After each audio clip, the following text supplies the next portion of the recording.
po si Nas M. Blastique, 18 years old.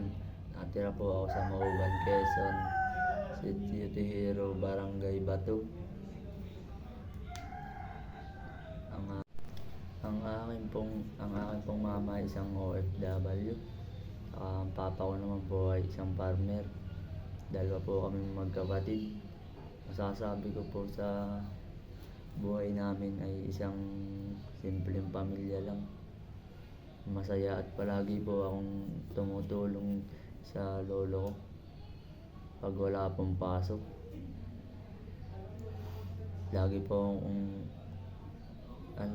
kumbagay kukuha po ng pakain ng kalabaw, kukuha po kami damo, ganun po sa paminsan naman po ay nakaka-extra po sa pagkokopra.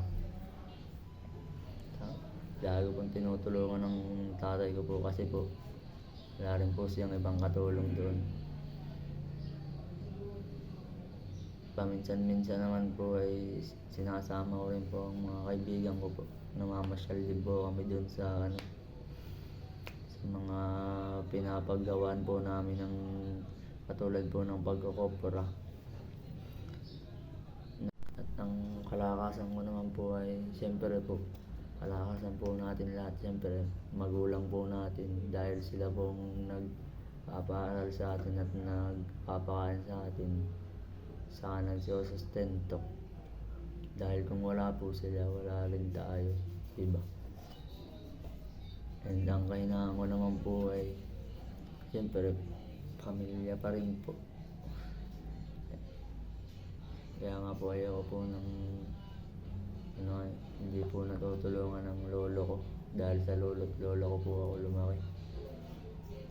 Yung mga ko naman po, yung mga karanasan po na binago ko ng aking pananaw is mga dati ko pong gawain na hindi ko na po ginagawa ngayon. Kumbaga po mga kakulitan ko po sa aking magulang na nagkakaisip na po ako ngayon. Hindi ko na din po kayang gawin na walang sabi, mga ganun po. Dahil alam ko po na mali po yung aking gagawin. Yun lang po ang pinagbago po ng aking pananaw. Tapos kung pinapagpursigihan ko naman pong mag-aral at makapagtapos po, dahil po yun po ang pangarap ng aking mga magulang. And sayang naman po hindi po ako makapagtapos. Pinapag-aral din naman po nila ako. Yun po kasi ang pinapangarap nila po, makapagtapos po ako ng pag-aaral, and sana po ay pala rin din, dahil yun po ang pinapahalagahan ko po, pag-aaral. At nung nagpunta naman po ako dito sa San Pablo, ito po ang aking mga nakilala na mga kaibigan na katulad po ni sila G, si Leon, si John Ray, at madami pa po. At ang kahinaan ko naman po ay ang mawala ang aking mga kaibigan at mawalay sa aking mga magulang. Dito naman po ang aking mga pamilya, kung saan po masaya po kami palagi, na na-miss ko na po sila, dahil iba po pala pag napalayo sa magulang bilang college. At nagsasabi po ako sa aking sarili na babawi ako sa aking mga pamilya para maging masaya sila sa akin palagi. Ang pangarap ko naman po ay maging pulis. At para po ako makapaglingkod sa bayan and makatulong po sa aking magulang. Yun lang po.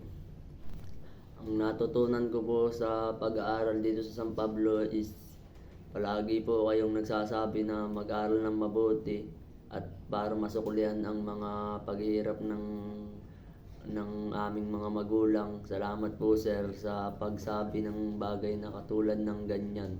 Ginagawa ko naman po lahat ng paraan para magawa ang mga kagustuhan ng magulang ko. Papasalamat din ako sa inyong mga teacher. Kung saan pag minsan pinapasaya pa kami nila at akala ko noon mahirap maging cream, yun pala hindi. Nasa tao na yun kung kakayanin at hindi muli. Salamat po ulit sir sa inyong lahat. Yun lang po.